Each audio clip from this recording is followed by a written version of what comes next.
Buenas tardes. Buenas tardes. Bienvenidos una tarde más a nuestro cuarto ciclo de conferencias que organiza la Asociación de Patrimonio Industrial de Puerto Sagunto.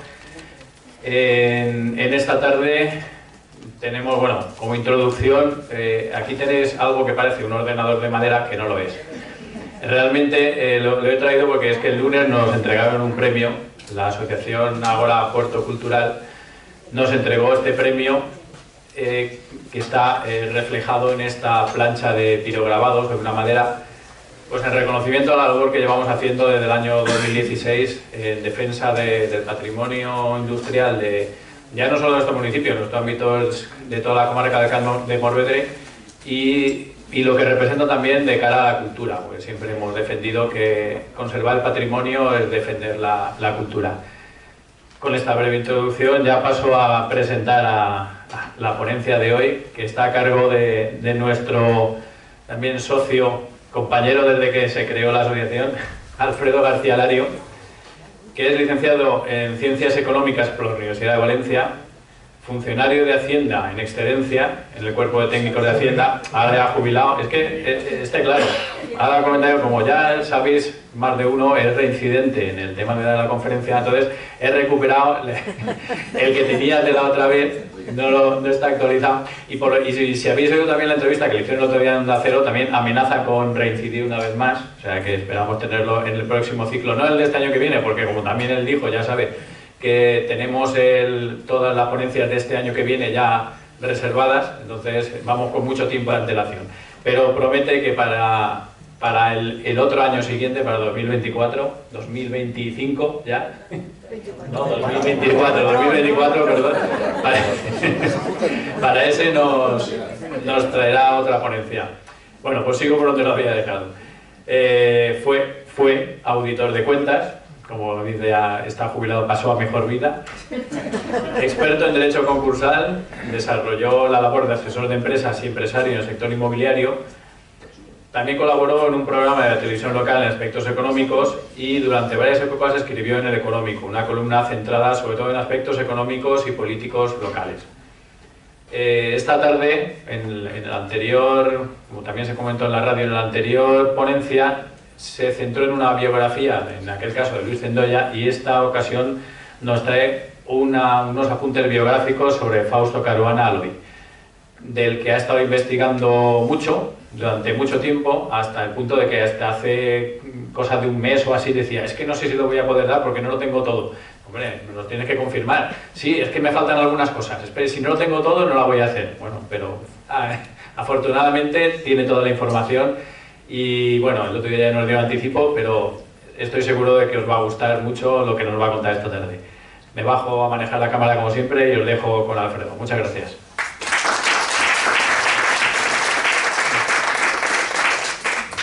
Bien, muchas gracias por la presentación. No lo tengo todo, lo tengo bastante. Bueno, tengo que decir varias cosas. Primero, buenas tardes, señoras y señores. Y digo esto porque es que llevo no sé cuántos meses ya intensamente leyendo cosas del siglo XIX, que me ha gustado muchísimo siempre y entre otras muchas cosas era necesario porque Fausto nace en 1875 y claro, de entrada, pues supongo que no sabréis qué pasaba en 1875, como me pasaba a mí. En diciembre del año anterior, 1874, Arsenio Martínez Campos restaura la monarquía en Sagunto, sabéis. En 1873, las guerras carlistas, la tercera guerra carlista viene aquí, destroza Sagunto, encierra y se lleva prisionero, se lleva rehén al abuelo de Fausto, precisamente, o sea que su familia ha tenido algo que ver con esta película, y bueno, y sobre todo he disfrutado muchísimo con el castellano puro, ese que ya no oímos, ni leemos, y entonces me he disfrutado y por eso quiero un poco teatralizar el buen castellano, en la medida de lo posible. Bien, Fausto Caruana Aloy nace alguien más que el gran abogado. Bueno, empecemos bien. Efectivamente fue el abogado, eso hasta ahí lo sabemos todos, el abogado de Compañía Minera Sierra Menera, la Compañía Siderúrgica del Mediterráneo y la Compañía Altos Hornos de Vizcaya, todos. Desde 1875 que nace, fallece en 1845, el 4 de enero, y tengo una nómina, para que no lo he puesto porque ya tenemos muchísimas hojas pero la última nómina que tenemos de él es de noviembre del 74, o sea, la penúltima. Fallece con las botas puestas, como decía antes. Aquí no había jubilaciones de historias. Tenía 69 años y medio cuando nació, cuando falleció, perdón. Ahí tenéis la firma. Esta es un dibujo a plumilla de Antonio Cosín, magnífico, sobre un retrato que había por ahí, donde está perfectamente reflejado la imagen que yo tengo de él y que espero poder transmitiros a vosotros, de una persona inteligente, una mirada inteligente, bondadoso, cariñoso, en principio, eso que puedes acercarte pero no pasarte con él. Esa es la impresión que yo he sacado de entrada, ¿no? Esto es ya muy mayor, o sea, ya cerca del fallecimiento. Aquí lo tenemos, a ver si lo reconocéis, jovencito, es este señor de barba que está mirando de lado, a la izquierda, y ese es Fausto con 26, 27 años aproximadamente. A la derecha de todas las mujeres que hay en la lista está su mujer, Ángeles Beltrán Bru, que fallece en 1904 al dar a luz a su hija Ángeles Caruana Beltrán. Los demás familiares, y el del que está a la izquierda de Fausto, ese más jovencito, así que está mirando así en plan gracioso, ese es efectivamente el padre, se llamaba Luis Beltrán, padre de Luis Beltrán, abuelo de Luis Beltrán, está aquí, y cuyo mayor mérito, aparte de haber sido delineante predictista de otros años, que quizás ya lo conocéis, fue el marido de Teresa Sara, que también está aquí. Digamos que estamos aquí. Aquí hay descendientes, hay bisnietos, o sea que digamos son ustedes reliquias del pasado. ¿Por qué? Sí, luego tenemos la foto ahí en la cámara para que vean que efectivamente esto es verdad lo que estoy diciendo, todo esto es cierto. Aquí tenemos a Fausto haciéndose gracioso, una foto en fin, un poco perdida, pero bueno, para que veamos cómo le ha cambiado el gesto, la cara, ¿no?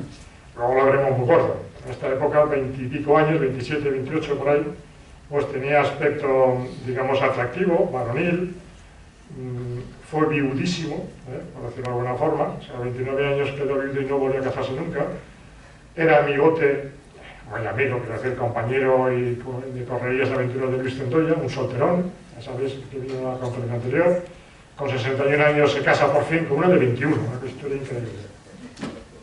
Por cierto, voy a hacer lo mismo que hice con Luis, porque como las conferencias al final se hacen larguísimas y hay muchas cosas que no voy a poder decirles por el tiempo, voy a hacer un artículo, no tengo decidido un artículo de muchas cosas que no he podido decir y otras cosas que no he podido encontrar y que me parecen significativas y que luego explicaré cuáles no he encontrado.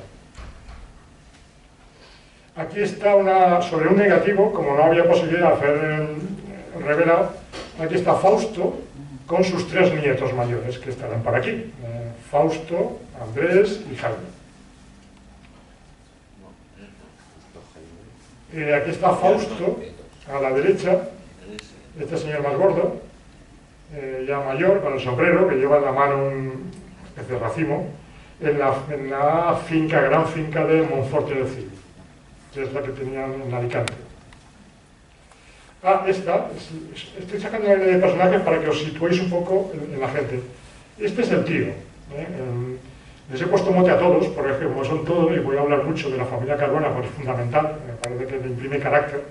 Este es el tío, hermano de su padre Arcadio, Társilo Caruana Pereira, que fue bisabuelo de Társilo Caruana Puig, que debe estar por aquí también, y el que me ha facilitado la mayoría de los documentos que voy a aportarles, con lo cual tengo que agradecerle a ustedes, pues también tienen que agradecer a la familia los documentos que nos han aportado, porque esto nos va a dar una imagen muy completa y muy, digamos, muy detallista del mundo de la época de Fausto. Me interesa, aparte de hablar de lo que hizo, ya he dicho que es abogado, la parte, digamos, la parte política, la parte social, la parte como progresista, fue político también, pero en algún sitio de la palabra, político del siglo XIX, principio del siglo XX, pero para que veáis el ambiente de la familia Caruana y cómo era la gente, cómo era la cara. Digamos, yo creo que mantiene el mismo aspecto. Este está siendo Caruana Pereira, hermano de su padre, y tío, protutor, cuando se queda huérfano de padre. Este es muy interesante. Este señor es el canónigo, lo pone aquí abajo, voy a leer. Giuseppe Caruana Montebello, canónigo teólogo de la insigne colegiata de la ciudad de Conspicua. Bueno, Evangelina se quejaba de que no veía porque le habían operado de catarata, y se me quejó porque todavía no me han operado de catarata, entonces veo menos que es un burro. Entonces, pasado mañana, una cosa horrible que han dicho. Bien, esto es interesante porque veis digamos, el aspecto familiar, ¿no? Se conserva. Según uno de los descendientes, son igualitos, él y este son igualitos.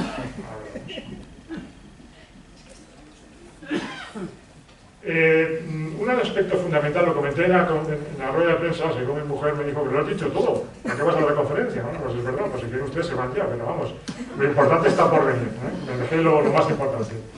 En 1907, Diario El Pueblo, que es un periódico que había fundado Vicente Blasco Ibáñez, se presenta en las elecciones, a la derecha lo ven ustedes, por el Partido de Unión Republicana Autonomista, el PURA, ¿vale? Que es muy gracioso. Primero Vicente Blasco Ibáñez y el último Fausto Caruana Aloy, que es el número 7, lo típico. Presenta las elecciones, yo no quiero a la política, no sé qué, al último para que vean, ¿no? Entonces pues, se presenta al último y no sale, efectivamente. Pero estuvo trabajando, fue, digamos, militante, ciudadano preocupado por el progreso de la sociedad. Vamos a ver. Ahora todo el mundo es progresista. En el siglo XIX no. En el siglo XIX estaban los liberales y los conservadores. Y dentro de los liberales estaban los moderados y los otros. Claro, ¿cómo se llamaban los otros si uno es moderado? ¿El agitado? No. ¿El exaltado? Tampoco, no pega. Entonces se les ocurrió a uno, tuvo la felicidad de llamarse progresistas, como si los demás no fueran progresistas. No se preocuparan del progreso. El progreso en sentido racional y lógico. Es decir, el alfabetismo debía ser del 60 o 70%, una barbaridad. No había carreteras, los ferrocarriles estaban incipientes, la sanidad era de cuento, la mitad son viudos todos en esta historia. No había nada. Entonces, todo lo que fuese aportar era hacer progresar. Todos, porque tienen que hacer de una forma o de otra. Pero el que acuñó el término del progresista, ahí se quedó. Y ahora todo el mundo es progresista, incluso que le van exactamente en contra. Pero bueno, no vamos a entrar en política hoy no toca. Aquí tenemos a don Vicente Blasco Ibáñez, que tuvo una relación, una cosa muy interesante de Fausto es de las extraordinarias relaciones con los mejores personajes, los más brillantes de su época, y la pregunta que me hago y que os hago, y que no sé si al final voy a poder responder es, ¿y a santo de qué? Un abogado de pueblo, perdón, Sagunto tenía el título de ciudad, en 1675, ahora lo sabemos todos, pero era un pueblo de 7.000 habitantes, no más. ¿A santo de qué tenía esta amistad con Blasco Ibáñez? Que venía mucho por su casa, que lo mete en su lista electoral, que cuando se casa su hija Ángeles Caruana Beltrán, insiste en que tiene que venir a mi casa de Niza, a la Fontana Rosa, que la compró porque se hizo rico escribiendo bestsellers para Hollywood.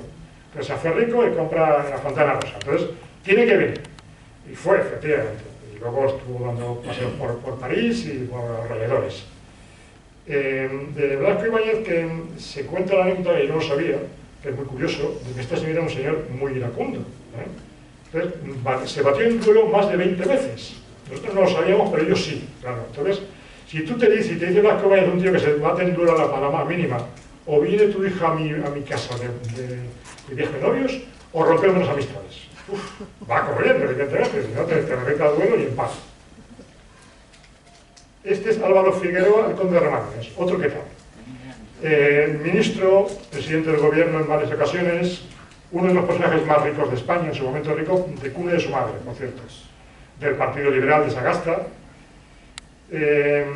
Una de las anécdotas relatada por varias fuentes, con lo cual podemos dar como ciertas, que efectivamente le propone ser ministro a Fausto. Inteligentemente dijo que no. ¿En cuándo? Pues Álvaro Figueroa fue ministro, el conde de Remanones, vamos, el conde, fue ministro en dos épocas, en el 12-13 y en el 19. Pese a ser el gran cacique de Guadalajara, fue diputado por 50 años en Guadalajara, desde 1886 a 1936, ininterrumpidamente. Pepe Bono quería haber sido como él, pero no lo consiguió, digo menos. Entonces le propone ser ministro en dos ocasiones que él es presidente del gobierno, en 1808 y el 19 aproximadamente. No, en el 12, 13 y el 19. Y tuvo una labor importante Figueroa, el conde de Remanones. En 1901, siendo ministro de Instrucción Pública, es el que incluye el sueldo de los maestros en los presupuestos generales del Estado.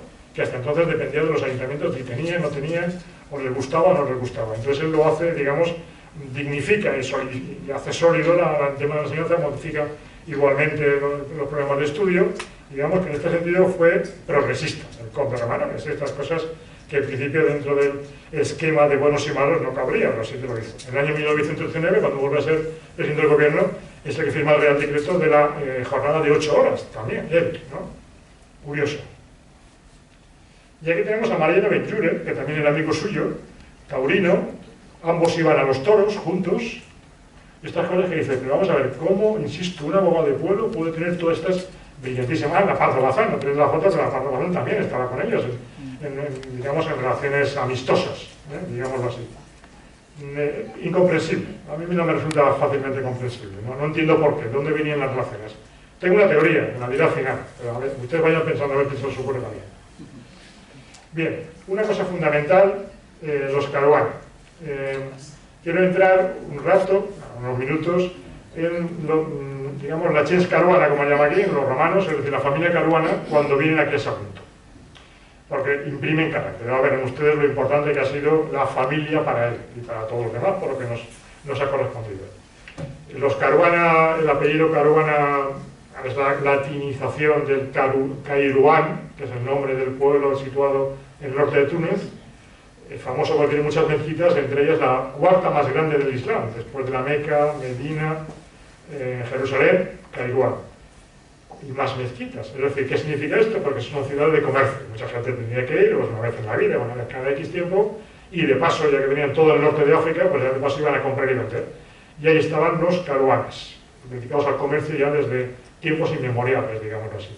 Se trasladan a Malta porque uno de los emires de Cairuán conquista Malta en su momento. Luego la conquistaron los españoles, los franceses, los italianos, los ingleses, todo el mundo. Ahora ya son independientes por fin. Entonces, aquí la pregunta que tenemos es ¿desde cuándo vienen? O, por decirlo en términos académicos, ¿desde cuándo disfrutamos de la compañía de los Caruana en Sagunto? Por decirlo en términos académicos. ¿Y a qué se debe? Además, esto ya es difícil de encontrar. Tenemos en la genealogía contrastada Juan Caruana Dali, que nace en Malta. Yo les he puesto mote a todos porque es un lío, es el holandés, es el maltés aparte. Juan Caruana Dali, que ha casado con Isabel Montevero. Causas probables. Lo normal que se habla es una epidemia, es verdad, en Malta, como es una ciudad que está justo en el centro del Mediterráneo, bajo de Sicilia, arriba de Libia, de África, y equidistante del este y del oeste, o sea, todo el mundo que navegaba por el Mediterráneo tenía que pasar por Malta, y además lo hacía porque era un puerto franco, era un puerto seguro, y te librabas de los ataques de los berberiscos y turcos que poblaban aquellas aguas. Entonces, había mucho tráfico marítimo, pues toda epidemia que había por ahí, epidemia que te cayó encima. Las epidemias más conocidas son la fiebre de Malta, 1853-56, con la segunda guerra de Ucrania, estamos por la tercera. No es esta, porque en 1808 ya sabemos que este Juan Caruana tenía había comprado una tierra en Carel. Otras anteriores son muy anteriores y tampoco aparecen. En 1813 hay una gran epidemia de peste negra, que es la primera hipótesis, a ver cómo explico que los caruanes están aquí huyendo de la peste negra, pues que va fatal. Afortunadamente no ha sido eso, porque ya teníamos en 1808, ya estaban aquí. Entonces, ¿qué? La única hipótesis que yo tengo, la pongo aquí, es Napoleón en 1899 expulsa a la Orden de Malta de la isla de Malta. Y esto es curioso también. Vamos a ver, Carlos I de España y V de Alemania, como le sobraban tierras por todas partes, y había un problema de seguridad en el tráfico marítimo en el Mediterráneo, lo que hace es, a la Orden Hospitalaria de San Juan de Jerusalén y Rodas, les otorga la posesión permanente, perpetua, de la isla de Malta, a condición de que se encarguen de garantizar la seguridad marítima. Y se convierten en grandes navegantes, hasta el extremo de que en el siglo XVIII todo aquel marino en la Armada Española que quería hacer carrera tenía que ser caballero de la Orden de Malta. Y así tenemos al Marqués de la Senada, Cerón de Somodevilla, que era su nombre de nacimiento, que fue el que modernizó y actualizó la Armada Española en el XVIII, Jorge Juan, el científico, Malaspina. Todos aquellos que triunfaban venían de la Orden de Malta porque habían aprendido a navegar, no les quedaba más remedio. habían aprendido a pelear, a guerrear, tenían las mejores tecnologías porque estaban permanentemente peleando contra los turcos y contra los bereberes, como ahora.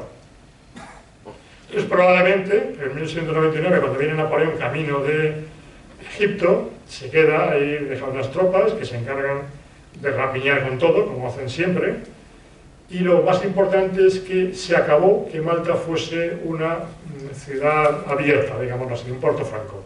Si ganaban los franceses, tú no podías comerciar con los ingleses. Y luego, cuando vinieron los ingleses, 2 años después, no podías comerciar con Francia ni con no sé qué.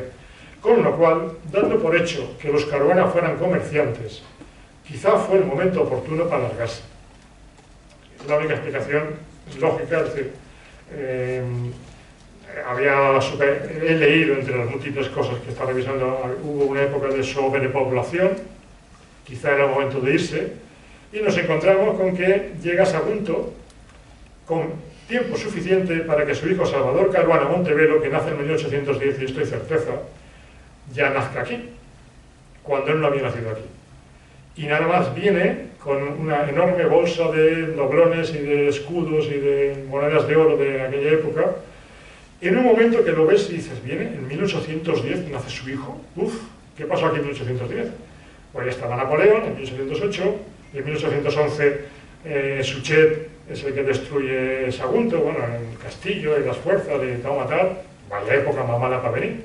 Para un comerciante no, fue una época muy buena, porque fue una época de decaimiento, de decrepitud, es decir, todo el mundo querría vender y él tenía un montón de billetes, supuestamente, así es, lo tuvo, de tal modo que Salvador Caruana Montevelo, yo lo llamo el rico, porque fallece en el 83, en 1873, cuando vienen los carlistas, la tercera guerra carlista, él es uno de los rehenes, ya lo he dicho, rehén, como tenía 63 años, pues entonces estaba ya delicado, su hijo Arcadio, uno de los hijos que tiene, Arcadio se permuta por él y sale, pagan y salen, evidentemente, porque Arcadio es el padre de Fausto, si no, no tendría sentido esta conferencia.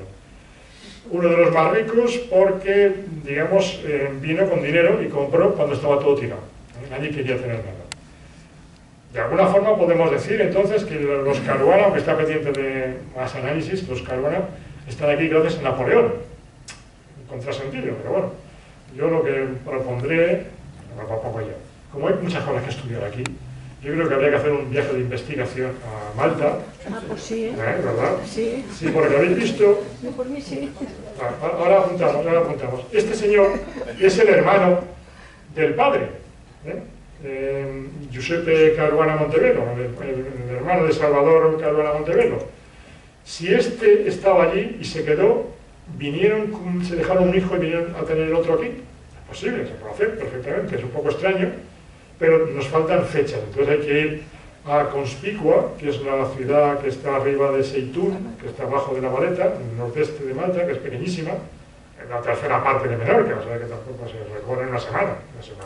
Tenemos que estar ahí no menos. Para ver cuándo nació, porque tenemos los archivos, a ver cómo iba la frecuencia de los fallecimientos, de los nacimientos, a ver qué podemos sacar de allí, ese trabajo de investigación arduo que habrá que hacer, claro, para ver exactamente qué pasó con esto. Pero en principio es la única posibilidad de que viniera por aquí. Napoleón, vale narices. Bien, Arcadio, o sea, en Salvador el Rico, tiene tiene 4 hijos, están los Faustinos, que he puesto aquí, y los Tásicos, para distinguir un poco. Los Faustinos, tenemos a un gran personaje de esta historia, que es Arcadio Caruana Pereira, el padre. Es un personaje increíble, luego hay una serie de aspectos que veré cómo le imprime carácter al tema. Ahora es el obstinado, lo llamo yo. Con 28 años se implicaron por su padre Pechí, tiene 3 hermanos, Társilo, Purificación y Perpetua, queda viudo, la madre de Fausto, con 6 años, Avelina Aloy Cerrillo, de origen noble, y se vuelve a casar con Dolores Valero, con la que tiene una niña y que fallece a los 4 años. Con lo cual Fausto es el hijo único, heredero de Arcadio. Fausto a Caruana Aloy yo lo he bautizado como el grande, porque es así como es. Tiene una única hija, Ángeles Caruana Beltrán, la hija, luego también explicaré por qué, también hija única, casada con Jaime Llopis Pisal de Sagunto, fue médico en Sagunto, y bueno, tuvieron varios hijos, entre ellos Fausto Llopis Caruana, conocido como el maestro, porque fue maestro en Begoña, y creo que lo conocimos ya todos, y 5 hermanos. Sigo la línea de primogenitura, y Fausto tuvo 3 hijos, Fausto, que debe estar aquí, Arcadio Andrés y Jaime, que no han venido ninguno de los dos. Yo no sigo más porque si no se hace larguísimo esto. Y los Tásilos. Tásilo Caruana Perena es el de la foto del señor elegante, no sé, del principio del siglo, del final del XIX, muere en el 98, pues 1870, 80 quizás por ahí, ¿no? Luego tenemos Salvador Caruana Ballester, Tásilo Caruana Martínez, que lo tengo aquí apuntado, no se me olvide ese que construyó Cine Avenida, como yo vivo ahí, pues entonces me parece interesante. Y Tásilo Caruana Puig, que está aquí, que tiene 3 hermanos y que es el recopilador, es el mote que no lo he puesto aquí, es el recopilador de todos los documentos que nos ha aportado él, testamentos, una cosa increíble. Aquí tenemos la célula personal de Fausto, entre los documentos que hay, un poco para que veamos cómo es. Ah, sí, esto es gracioso. Resulta que Fausto tuvo el primer coche en Sagunto. Fue el primero en muchas cosas, tuvo el primer coche. Que compró de segunda mano a... fue el presidente del gobierno de la República. Me acordaré. ¿De acuerdo? ¿Será posible esto? Algo fallará. Bueno. Luego os diré que sí, hombre, el del extraperlo famoso. ¿Quién lo sabe? A ver, preguntas. De Rux, bien, exactamente. Claro, me sorprendió porque todo el mundo tenemos en general una pésima opinión de la Rux. Sin embargo, comprar un coche de segunda mano a alguien indica confianza y Fausto me fío plenamente de su criterio. No se equivocó en casi nada que yo haya visto. Con lo cual, si le compró el coche de segunda mano a la Rux, no sería tan malo como se hizo. Lo compra y luego en segundo lugar compra esta es la factura de compra del año 26, un Ford Sedán de 4 puertas que costó 6.980 pesetas. Una pasada en aquella época. Bien, y ahora entramos en el detalle. Hemos hablado un poco de la familia Caruana en general, de sus orígenes, de la causa por la que viene aquí, de sus riquezas. Y ahora vamos a entrar en el estudio de Arcadio. Es todo un personaje. En algún momento he pensado, mientras preparaba esta conversación, si se hiciera una serie de Netflix, de una miniserie de 3 artículos, para un domingo por la tarde, es genial. Veréis. Leo, Primer Testamento, en el año 82. Él acaba de enviudar en el 81. Entonces, en el año 82, número 270, en la ciudad de Sagunto, 19 de mayo de 1882, ante mí, don Francisco González y López, el notario, etcétera, etcétera, etcétera. Dice, bueno, el primero, es su voluntad, y esto es lo más interesante, es su voluntad que, verificado su fallecimiento, quede vestido el cadáver con la ropa de uso y colocado en ataúd que cueste 15 pesetas. Y sea sepultado en el cementerio de esta población con entierro particular, ordenando que dicho cadáver sea conducido al cementerio por 4 hombres, que deben abrirle una fosa que tenga por lo menos 20 palmos. Un palmo son 23 centímetros, es decir, 4,5 metros. De profundidad, debiéndose abonar por los albacéas o herederos de estos 2,50 pesetas por cada palmo que exceda de 7. O sea, 13 palmos, si van a hacer 2,20, 13 a 2,50, que era un sueldo jornal de agrícola bajo. Yo no he hecho ninguna excavación, ustedes tampoco, supongo, claro. Excavar 2 metros de largo por 1 y pico de ancho de un palmo, un par de horas, diría yo, más o menos, ¿no? O sea que 13, quiero decir, en 2 días, tranquilamente, sin matarse, se sacan el jornal de medio mes, igual es una barbaridad. Una barbaridad, que sería muy generoso, cuida con esto. Segundo, también es su voluntad y demanda que dicho su cadáver sea velado en el espesado cementerio hasta que entre en estado de descomposición, si las circunstancias lo permiten y no hay inconveniente por parte de la autoridad u otra persona que pueda impedirlo. Y por Ricardo, Reynés y Raimundo Andrés, íntimos amigos del testador, y si no se llevase a cabo lo dispuesto en esta cláusula por las razones expuestas o por alguna otra causa imprevista, entonces, dichos Reynés y Andrés dejarían de percibir 150 pesetas que les asigna por dicha incomodidad, debiendo advertir que esta cantidad la percibirán aquellos transmitido un mes al fallecimiento del testador. Si hacemos la serie, con esto ya sabemos quién es Arcadio, ¿verdad? Tío obsesivo. ¿Por ¿por qué? O sea, ¿qué pasa? ¿Le preocupaba que se lo enterase en vivo? Y tenía que oler todo el pueblo que se había enterado. 4,5 metros, ¿por qué? ¿Qué pasa? Llevaría empastes de oro, digo yo, y entonces no quería que lo... ¿Por qué? ¿No? Una persona obsesiva, súper organizado, controlador, lo prevé todo, generoso si haces lo que yo digo, y si no, te comen los mocos. O sea, los que van a acabar, se podrían haber sacado un jornalazo, pero si no, es gratis. O sea, si hacen solo sitio, no cobran nada, bueno, lo que mantienen las ordenanzas. Y los amigotes que se van a comer este marrón, un mes después, 150 personas que estaba muy bien pagado, ¿no? Claro, este es el padre de Arcadio, el padre de Fausto. Para cogerle manía, vamos, yo le cogí la manía. Me imagino que Fausto le pasaría algo por el estilo y le pasó. Sigo. Siguiente. A ver, está aquí. Es este.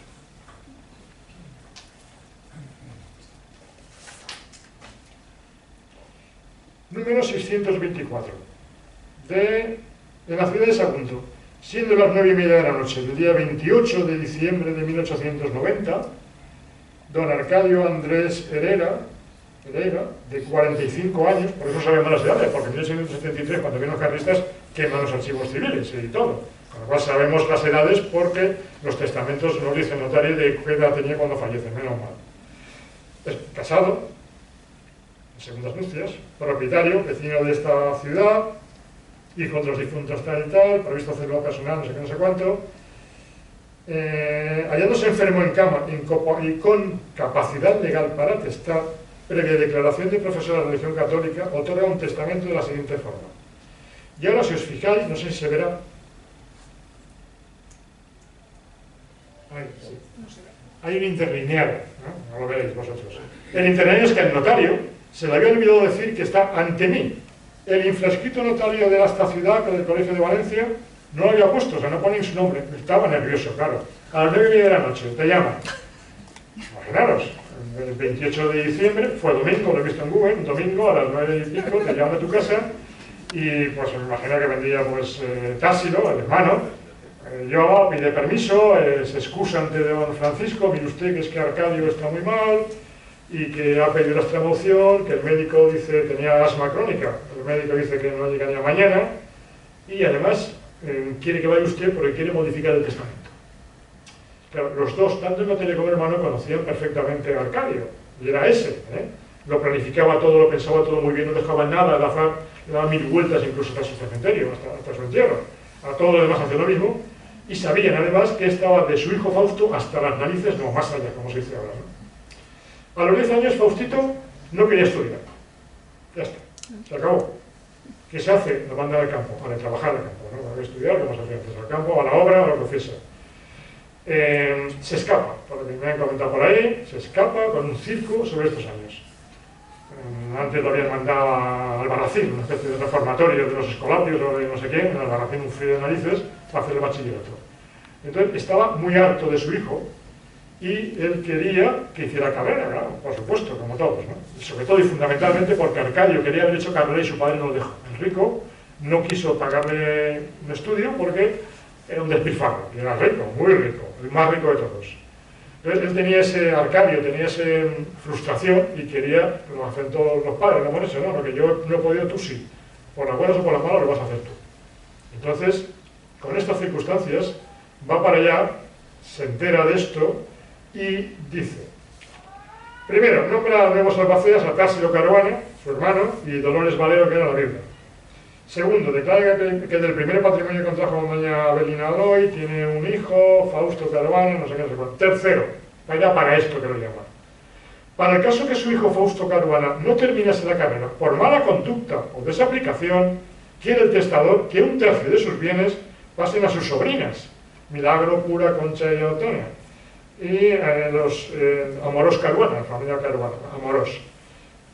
Y a sus sobrinos, el castellano, sobrinos porque eran 2 varones y 3 hembras, entonces eran sobrinos. Yo me he hecho mucha gracia encontrar que había gente que hablaba bien el castellano, en el diccionario. El notario es una persona culta y lo hacía muy bien. El notario hace una chapuza, se le olvida decir que además paga 125 pesetas a cada uno, eso se le olvida ponerlo.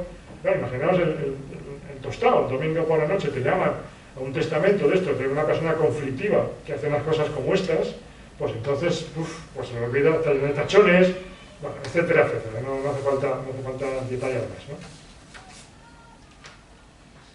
El obstinado se empeñó en que su hijo hiciera carrera.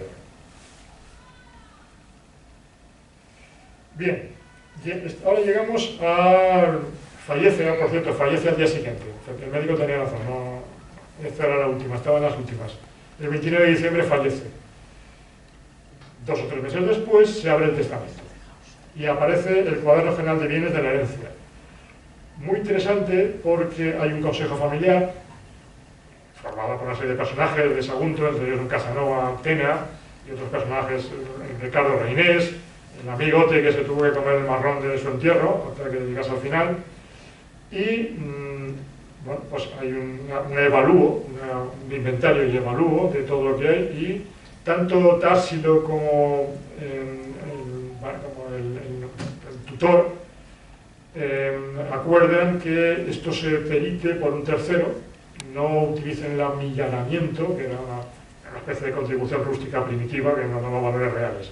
Estos valores son interesantes porque, en mi opinión, son correctísimos. Es decir, si alguien tiene algún interés en conocer cuál era la evolución, los precios de Sagunto en el año 1890, esto puede valer. Y empezamos por arriba. Muebles y semovientes, 2.407 pesetas. Semovientes son un caballo castaño y una mula de 8 meses que valen 250 pesetas cada uno. Y entre los muebles está 3 camas de hierro, 24 pares de sábanas, juegos de sábana, 9 colchas, una 10 de crochet, he visto que el crochet es una especie de ganchillo o algo así, ¿no? Eso es para cuando venga el médico. Todos los muebles son de nogal, macizo, no como ahora que son contrachapados. La cubertería de plata de 2 servicios, 2 candelabros de plata para las ocasiones, un tresillo, 2 sillones, 12 sillas, aparte de todos los aperos de labranza, más todos los aperos que hay en las cocinas. O sea, digamos, una casa en aquella época, pues una casa de ricos, como era esta, pues tendría, por supuesto, cubertería de plata y todo lo demás. No hay dinero en efectivo, esto me llama la atención, ¿no? Con mis antecedentes profesionales me extraña muchísimo que aquí no hubiese dinero, no lo puedo creer. Nadie robó nada a nadie, estoy convencido además, por supuesto, estaba vigiladísimo. La vieja costumbre de, bueno, pues el dinero estaba muy poco bancarizado en la economía en aquel momento, siempre había dinero para comprar y vender, sé que estaba comprando, dentro de las liquidaciones que hace el tutor del bien albacea, del tema, pues había una cantidad de 1.200 y pico pesetas pendientes de cobrar del ganado. Estaría comprando, estaría vendiendo, con lo cual dinero en efectivo siempre tenía que haber en esta casa. Pero aquí no. Y lo importante son los bienes inmuebles. La joya de la corona es la última columna, la colonia agrícola Fausto, no se lo veis bien ahí, que tiene 101 anegadas, valorada en 28.745 pesetas, y que el valor medio estaba en 285 pesetas anegadas. Esto lo podemos dar como cierto y como bueno. Más de la mitad de la finca de esos valores era la finca agrícola, luego tengo algunas fotos, lo enseñaré. Y fijaros, antes de eso, en la número 9, Gausa colindante, Gausa, pues se quería colindar para ampliar el paquete, y lo esperan. Paga 415 pesetas una negada, 375, 350, y lo estaban esperando. Hay una gran finca, Gausa, Algarrobo y Pinón, que es la número 4, de 124 negadas, que eso es el Monte Caruana. También tengo fotos. Esto ya era de Salvador, del Rico. Aquí vemos que recibidos, Arcadio recibe de Salvador 235 negadas y él compra 70. Permanentemente están comprando. Cogieron la época de la Gran Depresión de las guerras napoleónicas y estuvieron comprando permanentemente. Napoleón los hizo rico también, con ellos. Y ahora viene el reparto. Y esto lo abordo. Habéis visto, Arcadio, si no sacas carrera, tío, en la tercera parte te vuela para las primas. Segundo, ¿qué hace? Reparte los bienes, además el notario en esto es muy meticuloso, y da, según el Código Civil, porque el Código Civil es del año anterior a esto, o sea, el Código Civil es viejísimo, el siglo XIX, del año anterior, o sea, esto es viejísimo también, ¿vale? Esto es un tema muy complicado, no me voy a entretener. A fin de cuentas, lo que hace Arcadio es que quería que su hijo hiciera carrera y lo deja sin rentas, ¿vale? ¿Habéis visto? La nueva propiedad es para Fausto y el usufructo de todas las fincas es para la viuda, más 3 fincas concreto que pues, el tercio equivalente de la cuota viudal según el Código Civil, artículo 834, si no recuerdo mal, lo hace así y el notario lo resalta como diciendo, tostado, ¿no? Dejan a Fausto sin un real de rentas. El tutor renuncia a la cuota profesional que le correspondía al señor Código Civil porque ve que no tiene dinero. La viuda, igual, yo he leído entre las cosas que he repasado y me han aportado, el carácter extrovertido, familiar. Fausto siempre estaba rodeado de gente, quería mucho a la gente, necesitaba a la gente. Claro, la madrastra, no sé qué, yo creo que no. Por lo que he visto, es el padre, que era un animal, en mi impresión, un animal obsesivo. La madrastra, Dolores Valero, que fue madre también de un hermano que murió, una hermana que murió, en el reparto de la herencia es sumamente generosa. Aporta, por ejemplo, al matrimonio 2.500 pesetas. La primera mujer también aportó, la madre de Fausto también aportó 2.500 pesetas. Con esas 2.500 pesetas compra una casa, que ahora paso de la foto, en la calle Sagrario. Para que nos demos una idea de exactamente este dinero que era, pues con 2.500 pesetas se podían comprar 10 mulas, se podían comprar 9 anegadas buenas o una casa grande. Y aportan cada uno 2.500. Bueno, pues con la herencia de su madre Avelina Aloy compra la casa de la calle Sagrario, que lo veremos en la foto. Poco más, no tiene nada más. Se empeña en que tiene que trabajar y vivir de su carrera, no solamente sacarse un título, sino vivir de su carrera. No le queda más remedio que hacerlo. Y lo hizo. Digamos, el carácter del padre ha influido muchísimo, si no seguramente, pues Fausto, pues no sé, si empezó mal, pues hubiese acabado mal también, ¿no? Pues yo qué sé, pues de fiestas, usted sabe, ¿no? No estudiaría, porque ¿para qué? Si siendo rico, ¿para qué estudiar, no?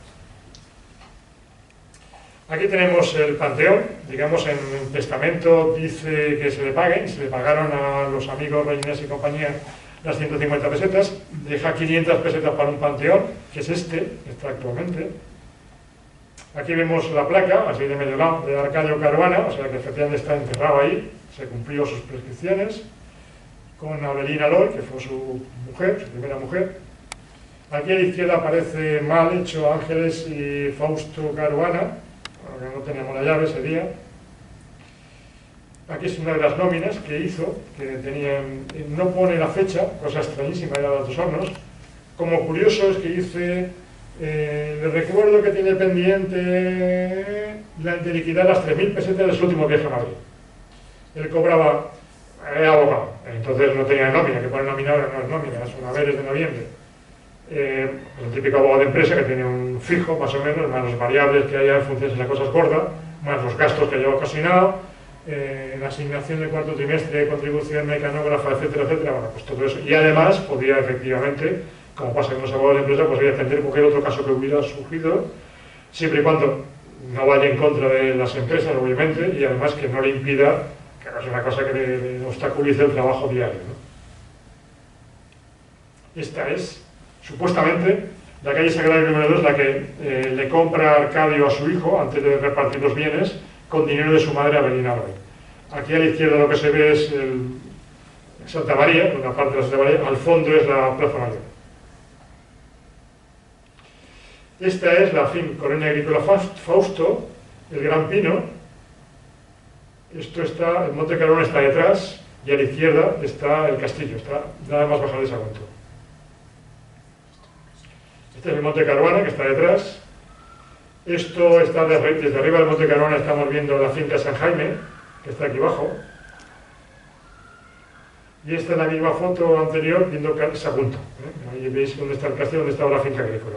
Esta finca agrícola es significativa porque, como habéis contado, digamos, dentro de sus necesidades de estar rodeado de familia y amigos, pues habían merendoras muy grandes, muy copiosas, magnífico anfitrión. Y bueno, pues una finca conocidísima y reconocida por todo el mundo, al menos de aquella época. Bien, esto es un poco, os he planteado la vida social, la vida familiar, un poco para que nos hagamos una idea, que a mí me resulta interesante al menos, en qué mundo vivía Fausto y quién era su familia y por qué salió como salió. El caso es que acaba por hacer un poco de teatro, imaginaros, el 1 de mayo del año 1900 Fausto cumple 25 años, entonces eran 25 años la mayoría de edad. El 1 de mayo, 1 de junio, perdón, 1 de junio va al notario, que no sé si sería el mínimo Francisco González o otro nuevo, a tomar posesión de su herencia porque ya es mayor de edad. Y entonces tiene que explicar que la condición tercera que puso su padre Arcadio Carbona Pereira en el testamento del 28 de diciembre de 1890 la ha cumplido. Me imagino que exhibiría el título que ya tenía de licenciado en Derecho, de doctor en Derecho, y que entonces podía tomar posesión plena de su nueva propiedad, nada más. Una de las múltiples cosas que faltan en esta conferencia son, primero, tengo que conseguir, no he podido conseguirlo, las tesis doctorales de doctor en Derecho y doctor en Historia, que hizo con posterioridad, y en qué fecha fallece Dolores Valero, porque el usufructo que se le entrega es un usufructo vitalicio. Es decir, que cuántos años estuvo Fausto viviendo solo de su trabajo. Es significativo. Algún día lo conseguiré y entonces pues haremos un artículo o haré la segunda parte o algo así, ya veremos cómo lo montamos. Y ahora viene la parte cívica, la parte política, la parte que digamos por la cual Fausto tiene una avenida ahí entre Sagunto y el Puerto. ¿Por qué? ¿No? ¿Qué hizo para ganárselo y qué hizo para que estemos todos aquí, digamos, pendientes de su vida y trabajos? Como, digamos, tiene tintes griegos, de tragedia griega, el padre abusivo, el tipo Zeus, ¿no? Colérico, abusivo, todopoderoso. Los trabajos que hizo, ya veréis, son homéricos, como dice en la conferencia, es decir, en la presentación, extraordinarios. O sea, todos juntos los que aquí presentes no hacemos lo que hizo él en su vida, para que nos hagamos una idea. Ni los títulos universitarios, ni todo el trabajo de transformar un pueblo que él vio nacer. Claro, en 1901 lo contratan en Menera. Aquí no había nada. En el año 1900 es cuando con nuestros creadores, Soto y Aznar, es cuando constituyen la compañía minera de Sierra Menera y empiezan, compran las minas de ojos negros y empiezan a traer aquí y a partir de aquí se hace todo. O sea, él vio cómo nacía esto. Y él participó en todas las carencias, todos los problemas y todas las enormes ideas brillantes, ahora veréis, que aportó y que gracias a él efectivamente hoy podemos tener una ciudad casi que presentable, más o menos, ¿no? Entonces, sí, yo también diría que guay, pero bueno. Entonces, un poco para hacerlo más divertido y menos aburrido de hacer un trabajo lineal, he cogido los trabajos de Hércules, un semidios, entonces sobre ellos pues, he intentado encajar algunos de los trabajos que hizo Fausto. Heracles, yo digo Heracles porque creo que me parece más interesante. Heracles era un semidios, porque Zeus, ya sabéis, se enrolla con una mortal, Acmena, esposa de Anfitrión, curiosamente. Zeus estaba casado con Hera, que era la mujer perfecta, el arquetipo de mujer perfecta, pero era muy celosa, y como Zeus estaba permanentemente siendo el infiel, por decir, utilizar una palabra fina, pues entonces ella toma venganza de Heracles, lo vuelve loco, se transforma, lo vuelve loco, Heracles mata a su familia, a sus hijos, su mujer, su sobrino, mata a todo el mundo, se vuelve loco cuando se le va el hechizo, y entonces se va a Delfos, habla con Apolo, para que Apolo le diga, oye, ¿qué puedo hacer? Y Apolo le dice, mira, habla con Euriceo, y él te encargará faena, y si nos haces, quedas libre. Euriceo era rey de la Argólida, que está en el sureste de la península de Peloponeso, que era rey porque había matado a su hermano, que estaba subido a su padre. O sea, cuando repasas la mitología griega, resulta que todos los dramones de Hollywood eran agua de borrajas comparado con lo que pasaba en aquella época. De alguna forma es interesante porque relata la lucha de cuando empezamos con el nuevo mundo, ¿no? Un mundo más o menos civilizado, como aquí, de alguna forma, ¿no? Entonces, de ahí me vino un poco la inspiración de cómo copiar, ¿no? De acoger algunos trabajos y adecuarlos a lo que pudo haber hecho Fausto. Y esos son. El trabajo de Hércules número 3, pero es el primero de Fausto. Capturar vivo al jabalí de Erimanto y llevarlo con vida al palacio de Euristeo. Esto está sacado de un mosaico de Liria. Supongamos que Erimanto es la zona geográfica que hay desde Barracas para aquí. Ya he contado que en el año 1900 se constituye Menera para traer el mineral. En principio la opción era contratar con la central de Aragón, que ya estaba funcionando, tráigame este mineral y hablamos del precio y punto. No se llegó a un acuerdo de precio y además no se llegó a un acuerdo porque es que, claro, en Menera cuando estaba funcionando tenían 10 trenes diarios en cada dirección, o sea, 20 trenes al día, con una vía única. Era imposible llevar eso y además el tráfico de pasajeros. No se pudo hacer. Con lo cual, Luis Zendoya, empezó a trabajar con él también, junto a la vez de Fausto, hace el proyecto y ese proyecto tarda 2 años en ser aprobado para conseguir la Real Orden que permitiera la expropiación y bueno, pues poder desarrollar todo este trabajo grande. 2 años para que tenga la aprobación. Un trabajo que en 3 años estaba hecho se tarda 5 años más. ¿Qué pasó? Pues que los dueños de la central de Aragón, belgas, contratan a una persona influyente para que frene esto. La persona influyente era Teodoro Llorente. Teodoro Llorente, que era, ya sabéis, poeta, una persona muy influyente porque fue creador del Ratpenat, los Ratpenat, de las provincias, era político, diputado en Cortes por los silveristas. Esto lo pone así, en plan, ¿no? Un poco como diciendo, un poco de coña. Francisco Silvera fue el continuador del Partido Conservador después de que mataran a Cánovas y le sucedió Antonio Maura. No tengo que repasar el siglo XIX, así que os lo repaso de paso. El siglo XIX. Entonces, los silveristas, por lo que he leído, es un poco ciudadanos. Porque han sido ciudadanos, hay que reformarlo todo, esto del turismo no puede ser, el caciquismo es desastre, esto no puede ser. Obviamente no hicieron nada, pero en aquellos años mandaban ellos. Entonces contratan a Teodoro Llorente para que frene, pues por lo civil o por lo criminal, como fuese, que esto se hiciera, porque claro, para tener un grandísimo cliente de Centro de Aragón, como hubiese sido Menera, nos hubiese puesto de oro. No lo ha conseguido. Tardó 7 años, pero al final se hizo. El que estuvo luchando en todos estos años contra Teodoro Llorente fue el abogado Fausto. De ahí un poco Erimanto jugando con la idea de que Erimanto estaba ahí y con la idea de que, yo no sé si es que alguna vez hubo o hay una inteligencia supranacional, porque es casualidad que en el puerto la calle Teodoro Llorente pasa paralela a la calle Luis Zendoya. Luis Zendoya fue el que hizo el proyecto. Teodoro Llorente pasa al lado y además es más cortita. Es un poco como si al final, efectivamente, Fausto hubiera capturado al jabalí, que era Teodoro Llorente, el que se enfrentó, el que no permitía que se le acercasen por la trocha que él bajaba, que hubiese. Pleitos hubo durante 5 o 7 años, al final lo consiguió. Con lo cual damos por hecho la primera prueba superada, captura al jabalí de Barracas, en lugar de Alimento, que es lo mismo. Fue importante. Segundo, robar las manzanas del Jardín de las Hespérides. El año 1916, 1914 es la Primera Guerra Mundial.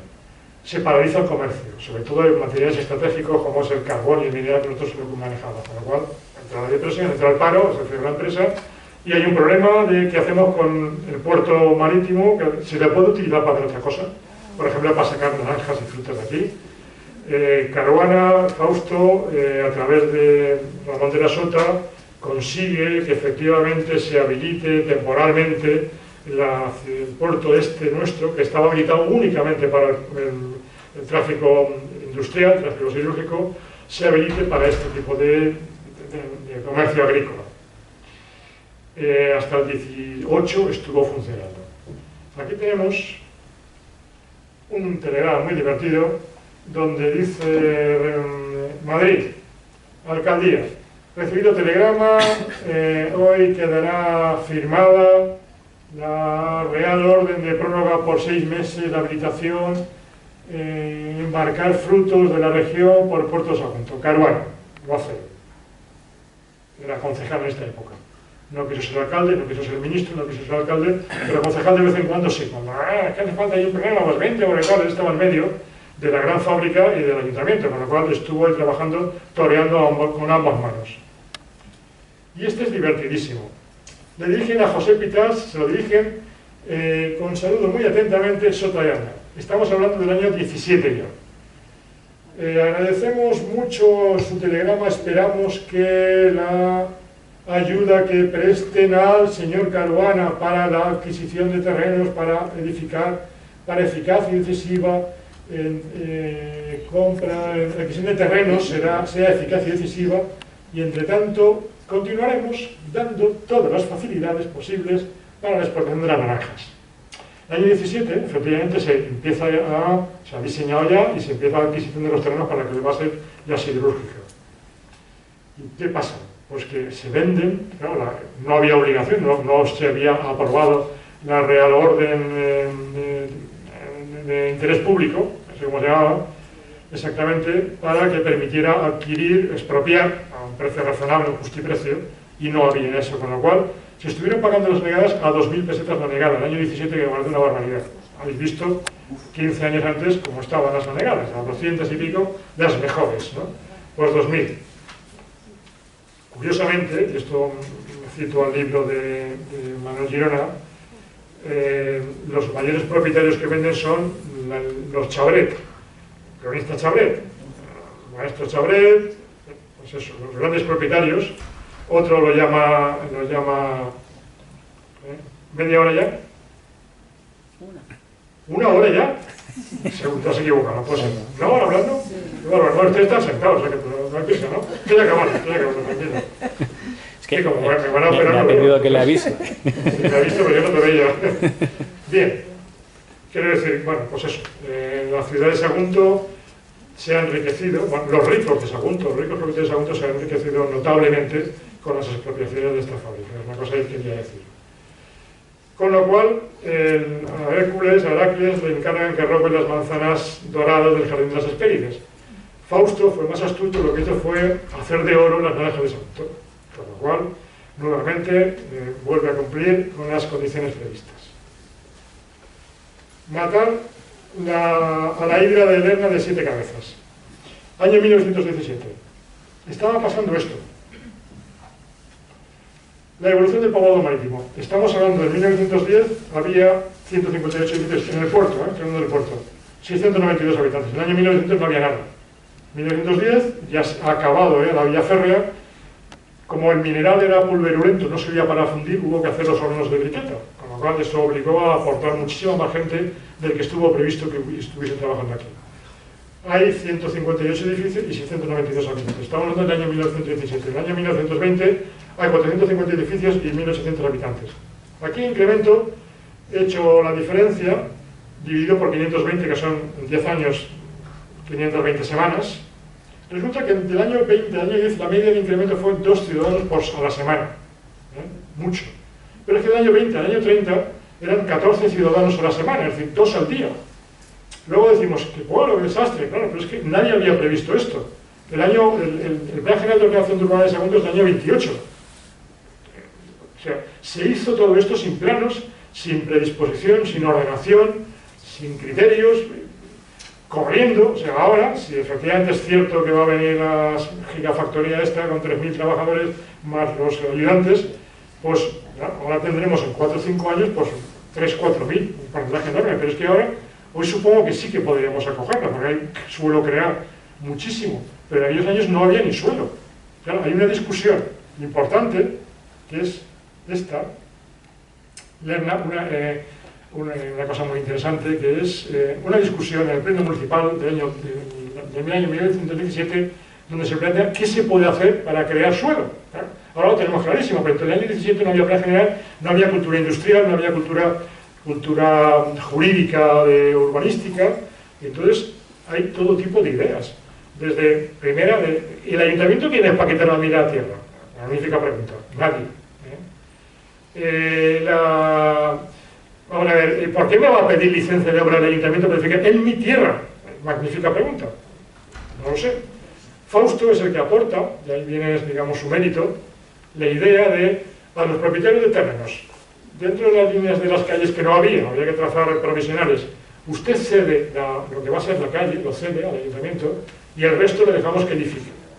Este acuerdo que en su momento, en su origen, queda muy tosco, fue novedoso. Ahora lo tenemos clarísimo, pero en aquel momento estamos en el año 1917 y había que leer las actas donde efectivamente te mueres de la risa, es decir, qué ingenuos eran todos ellos. Fausto, que fue una persona muy inteligente, esto es una de las cosas que no os he dicho, pero es una de las características que se resalta, tenía una gran cultura y una gran cultura industrial y una gran cultura jurídica que era capaz de ponerse en los dos lados, efectivamente. ¿Usted, propietario de terreno, le interesará hacer una casa para venderla? Sí. ¿Mejor que la naranja? Pues sí. Ahora, pues cede usted a la calle, el ayuntamiento la urbanizará, pero no va a saber, y luego le pasaremos las contribuciones especiales y se paga. Y así empezó, digamos, El problema de la hidra es que tiene 7 cabezas y cada cabeza no es que tenga muchos dientes y muchas bocas, es que cada cabeza piensa de manera distinta. Estaban los que querían vivir en una casa porque tenían trabajo, pero no podían casa, no podían vivir, no podían trabajar. El dueño del terreno, el que para qué una calle tan ancha, otra más pequeña, y por qué esa calle pasa por mitad de mi finca, no, denle la vuelta porque yo quiero tener la finca entera. Y todo este cúmulo de voces es la hidra, y entonces efectivamente Fausto pudo dominarla y llegar a más o menos a una idea de urbanismo básica. Los establos de Augias. Limpiar los establos de Augias, ya sabéis, Heracles lo que hace es abre 2 boquetes, desvía el río y lo limpia. Fausto fue en este sentido más astuto, porque siguiendo con el mismo esquema, resulta que en el año 1919, él y Luis Tendoya en este caso, hacen el proyecto de la vía del ferrocarril para unir Sagunto con el puerto, porque no tenía sentido que esa carretera absurda, lenta, llena de baches, llena de curvas, no tenía ningún sentido. Entonces, lo ideal sería una vía férrea y ya está. Y de paso, y eso ya aparece en el año 24, aparece Fausto, de paso, coger la idea de las grandes vías, el ferrocarril pasa ya por medio, van vías para los coches, y calles laterales para que la ciudad, que necesariamente tenía que crecer, porque Fausto vio cómo estaba en el año 17, ya sabía lo que iba a venir. Tendrá la información de primera mano de la empresa. Esperaba, bueno, y porque no se cumplieron las previsiones de Ramón de la Sota, que hacer 4 hornos altos. Se llegaron a hacer 3 y nunca funcionaron más de 2, menos mal, si no, no cabríamos aquí, ya no hubiésemos cabido. Entonces, la previsión de crecimiento de la población era acuciante. Él lo tenía claro, entonces planea el tema este de la ciudad lineal con la finalidad de absorber la población que va a venir necesariamente para atender todos los trabajos, todas las fábricas que van a hacer, no solamente esta, estaba también Aslan y compañía. Y sobre esto quiero entretenerme un minuto, luego en otro caso si hay más debate. También se habla, cuando Fausto lo presenta, para unir las dos ciudades, ¿no? Unir Sagunto con el puerto, que no fuésemos aparte, no sé qué, no sé cuánto. Yo esto dudo y lo discuto que esto sirviera para eso. De hecho, vamos a verlo ahora. Dentro de 4 o 5 años, si efectivamente esto funciona y se hace la fábrica, el polígono, toda la zona urbana que hay, lo llaman el fusión, se colmatará. ¿Pero ustedes creen que vamos a ser los mismos? Es decir, ¿desaparecerá el movimiento segregacionista? No. ¿Se unirá el acero saguntino? Faltaría más.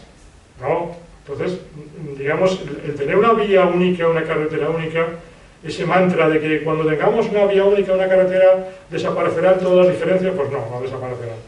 Se planteó exclusivamente para atender la necesidad de colocación, de dar habitación y casa a todos los nuevos ciudadanos que venían por las fábricas que iban a ver, en una zona saneada, no como la zona debajo, no como Augias, ¿no? Lleno de agua que se nos sigue todavía inundando al final del pueblo cuando llueve ahora. Fíjate, se pasa tiempo y seguimos igual. Pues había que hacerlo allí, que era una zona más sana, más limpia, higiénica y que permitía un planeamiento moderno, ¿no? A la moderna, como diríamos entonces. Por cierto, una cosa interesante. En el año 24 plantea, para que veáis cómo era Fausto, un pleno ordinario del año 24, fuera del orden del día, se presenta Fausto, muy buena, que tengo una cosa que decir. Se para el pleno y Fausto empieza a contar el proyecto suyo de la ciudad lineal. Bueno, se le atiende, se le estudia, se le escucha y les parece todo muy bien, para que no estaba valorado, no estaba terminado, pero la idea les parece genial a todo el mundo. Esto hoy no se podía hacer, eso Fausto lo podía hacer. Fausto era una persona que tenía lo que llamaríamos la autoritas, ¿no? Los romanos distinguían entre autoristas y la potestas, o sea, que tenía autoridad moral, porque cada 10 veces que sale un tema él siempre da las mejores resoluciones. Por tanto, cuando venía y Fausto decía, tengo una idea para este problema, todo el mundo lo escuchaba, pero es que siempre tenía razón. Una persona muy inteligente, además. Esta no. Sí. Domar al toro furioso que aterrorizaba la isla de Creta. Acaba la guerra civil, en el año 39, Fausto lo había pasado en Monforte de Cid, en Alicante, y al acabar la guerra, pues depurar responsabilidades. Es decir, ¿usted qué hizo durante la guerra? Más o menos la pregunta. Fausto tenía todo eso sobre 65 años, y naturalmente se negó a atender esta. Ya había contado a su padre bastante tiempo, como para que venga ahora uno de fuera y ¿usted qué hizo hace 3 años? Se negó. Pero necesitaba tenerlo, pasar la depuración para volver a trabajar. Jerónimo Robles vino por él, pero no quería pasar la depuración, no quería pasar el examen, como cosa ya, un expediente de inoculación. Entonces se lo pasan de tapadillo, entre Jerónimo, Roble y algún amigo más se lo pasan y queda rehabilitado, no había hecho nada. Realmente había sido republicano, pero republicano, quiero decir, una persona de derecha se culta, o sea, bueno, no tenía que ver con el Frente Popular. Y entra a trabajar nuevamente, en el año 41 entra a trabajar hasta el 45. Había un gran pleito pendiente, paralizado durante la guerra, y Jerónimo estaba preocupado con este, ahora que era muy cuantioso, no hemos podido determinar cuál es, pues si tuviésemos los archivos de Altosa no lo sabíamos, pero como no tenemos, no lo sabemos. Muy cuantioso. Había un abogado, como pasa en estas grandes empresas, tenía el abogado importante, el de Madrid, y luego el abogado de pueblo, ¿no? Entonces, el tema del abogado importante de Madrid, que había sido el ministro de Franco, pues sabemos que es después de la guerra, pues este tema, Jerónimo, este tema no hay nada que hacer, hay que desistir, tiene sentido gastar dinero en el proyecto, esto se ha perdido. Lo estudia Fausto y dice, no, esto vamos a ganar, esto se puede ganar, se puede ganar. Para que Jerónimo se pone en contacto con el superabogado de Madrid, el todo decreta, que esto, que dice el abogado de mi pueblo, que esto se puede ganar. El abogado de pueblo, pues que venga el abogado de pueblo para acá, ¿no? Por lo que me cuento, por lo que he leído, el abogado de pueblo va vestido de pueblo. No sé si llevaba espardeñes, pero poco le faltaría, llevaría el blusón valenciano. Fausto, habéis visto la foto, tuvo viruela a los 20 años, con lo cual tenía la cara picada, y se presenta allí. Al despacho en la calle Serrano, el número 3, el despachazo, me imagino, de la muerte. Y se presenta allí con el contable, el administrador contable de aquí de Altos Hornos. El abogado de Madrid, presuntuoso, le cuenta, mire usted, esto no se puede ganar por A, B, C, D, tal. Fausto escucha pacientemente y dice, mira, esto se puede ganar por A, B, C, D, F, G, H, I, J y K. Parece ser que, no sabemos cuál es, pero parece ser que efectivamente el argumento era contundente, clarísimamente expuesto, según relata el acompañante de Fausto, y efectivamente el abogado del Toro de Creta acabó siendo domado y efectivamente se llevó el pleito y parece ser que se ganó, un pleito importante. Y estos son los trabajos fundamentales, y además hay una serie, bueno, esta es una foto que se nos ha colado, y además hizo una serie de lo que podemos llamar trabajos menores. Instala los teléfonos en Sagunto, el primer teléfono fue el suyo. El agua potable era suya, el agua, luego llamado agua de Moliner, la finca de Moliner. Todos los terrenos que había, las oficinas generales, Cervantes y la finca de Moliner, todo eso era suyo, el alcalde, vamos. Hace la central eléctrica de Jérica, fue maestro, siendo licenciado en Filosofía y Letras, fue maestro para ayudar a las escuelas a examinar para que pudieran seguir de grado, un montón de cosas. Constituir la Sociedad Regantes de Sagunto, todo lo que estaba por hacer, todo lo hizo. Esto es citado como trabajos menores. En este sentido, digamos que Fausto me parece una persona admirable. Hoy no hay nadie como él, nadie que tenga autoridad, no hay nadie a quien recurrir. Tenemos tal problema, pues ya saben cómo están los ayuntamientos y cómo está la situación política actual. Nadie que tenga esa autoridad para resolver los grandes problemas. Fausto, afortunadamente, tuvimos la suerte de contar con él y casi podríamos decir que tuvimos la suerte de que su padre se empeñase muchísimo en que estudiase.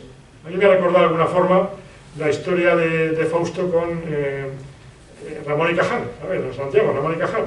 No quería estudiar médico, su padre era médico, estudia, no quería, no sé al final cómo lo consiguió, y Santiago Ramón y Cajal efectivamente estudió medicina y al final acabó ganando el premio Nobel. Pues un poco Fausto ha sido un poco así, es el típico caso en el que la exigencia familiar lo ha hecho brillar. Hay mucha gente, de cada 10 casos, 8 se hubiesen quemado por el camino. Estos dos que he podido citar, digamos, triunfaron, y efectivamente tenemos que agradecerle a Napoleón en principio y a su padre, pues que lo hicieran recto, justo y poderoso, y que una gran parte de sus energías las dedicase a progresar, hacer progresar a esta cosa que fue el puerto, el poblado marítimos, y que nacimos un poco por accidente.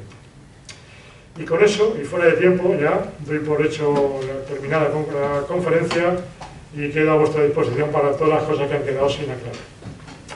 Gracias.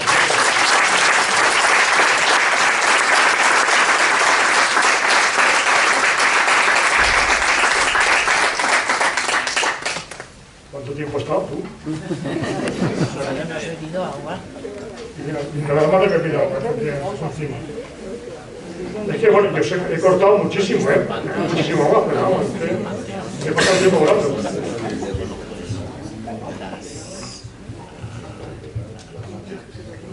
¿Alguien quiere intervenir, tomar la palabra, preguntar algo?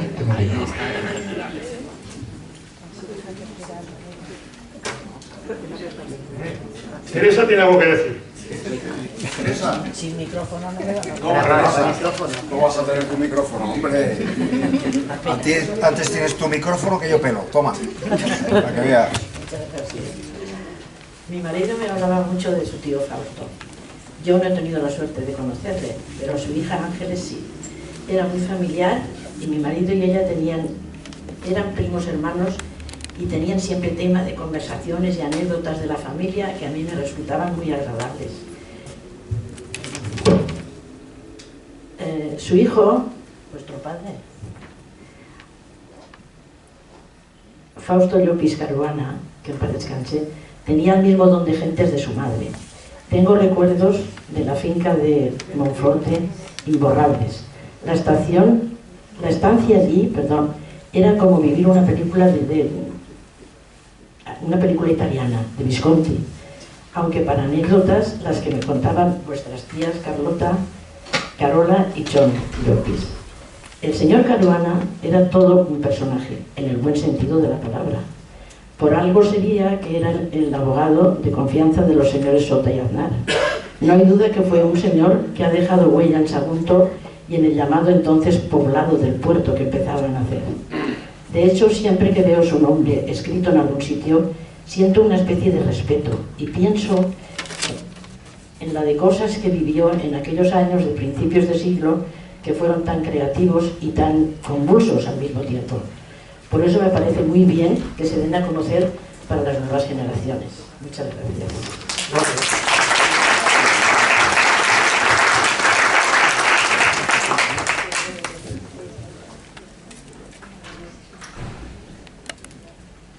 Esa foto está hecha en la finca San Jaime. Sí, ahí en Sagunto. Perfecto. Y eran las personas que lo conocían y habían vivido su época, siempre decían que era formidable las reuniones familiares y todo, terminaban siempre con una comida suculenta. Fausto, se me olvidó decir muchas cosas, tocaba el piano, hablaba latín, castellano y valenciano. Y en las reuniones sociales, cuando iba Luis Tendoya, la relación familiar era muy intensa porque fue padrino de bautizo del nieto, del maestro, de Fausto Llopis Caruana, padrino. Entonces tocaba el piano a cuatro manos. Una cosa, vamos, a mí me hubiese gustado vivir en aquel mundo, en aquella época, con esta gente tan brillante, ¿no? Y Luis, el nieto, ha sacado la gracia de la música, por lo que veo, ¿no? Aquí, este pequeñito que veis a la izquierda es Luis Beltrán, padre, abuelo. Tomás Beltrán. Tomás, perdón, exacto. Ese era mi suegro. Sí. Y la verdad es que os parecéis mucho. Se nota, tenéis un aire clarísimo, efectivamente, sí. Y el pelo moderno, el señor del fondo podría pasar hoy por actor de cine, ¿verdad? Ese señor sí que no sé, nunca he podido saber quién era, y está mirando a la novia, entonces la novia, no era su mujer todavía. ¿Todavía no era su mujer? Era novia. Que era hermana de mi suegro. Alfredo, una pregunta sobre el tema de la ciudad lineal que has comentado, que además fue un movimiento que hubo también, ¿no? Fue una moda, un movimiento que se desarrolló en muchos países a la vez. ¿Sabes si se llegó a considerar? Yo he visto planos, pero no sé si se llegó a considerar seriamente, meter en un planeamiento, incluso definir cómo que se iba a empezar, pero luego se quedó, no lo sé. Sí, no lo acabo de contar. En el año 24 lo presenta, se presenta en el ayuntamiento, pero yo estaba sin valorar. Entonces se estudia, se sigue avanzando, y en el año 28 un rico vizcaíno, que lo llamaban así en algunos de los sitios, trae el proyecto. El proyecto está valorado en 3.600.000 pesetas. Fausto no tenía ese dinero. Fausto, cuando hace su proyecto sin valorar, se ofrece a gestionarlo él la concesión del ferrocarril a 99 años y la posibilidad de urbanizar los terrenos colindantes. Él lo hace todo a cambio del terreno. O sea, la típica idea brillante que hace Vicente Moliner. Por eso me ha surgido la idea de estudiarlo.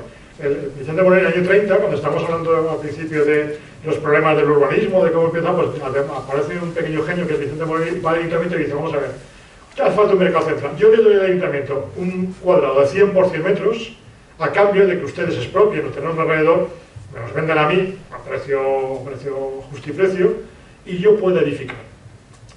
Está bien pensado. Ya te regalo un terreno y luego voy a sacar dinero con las casas alrededor, es un buen negocio para ellos, ¿no? Al final, no sé cómo se hizo el mercado central, el mercado aquí del puerto, pero debió ser algo por el estilo.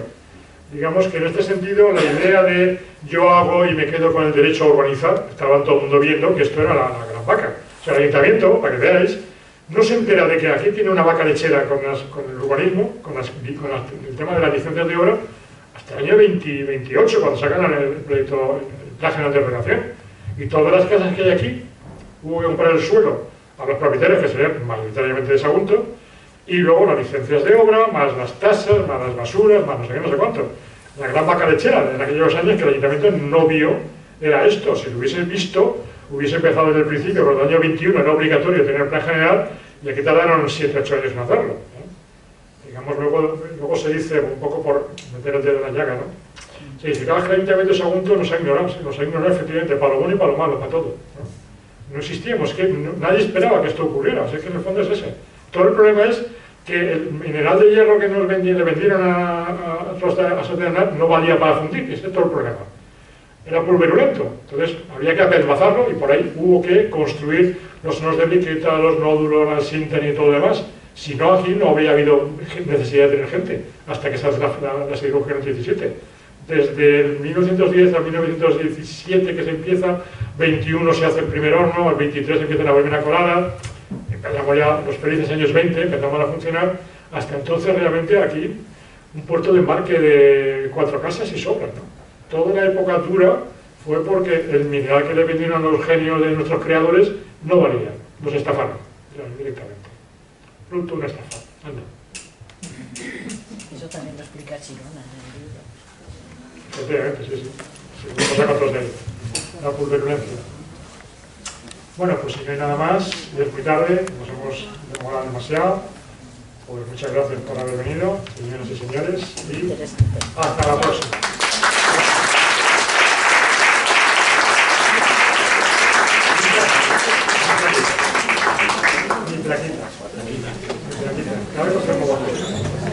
Bueno, pues muchas gracias a todos. Le entregamos a Alfredo una plaquita en recuerdo de la conferencia que nos ha dado hoy y os invitamos para la próxima, la última de este ciclo, que con el título Los edificios no industriales de fábrica será impartida por Teresa de Ros, que ahora mismo nos está haciendo una foto aquí.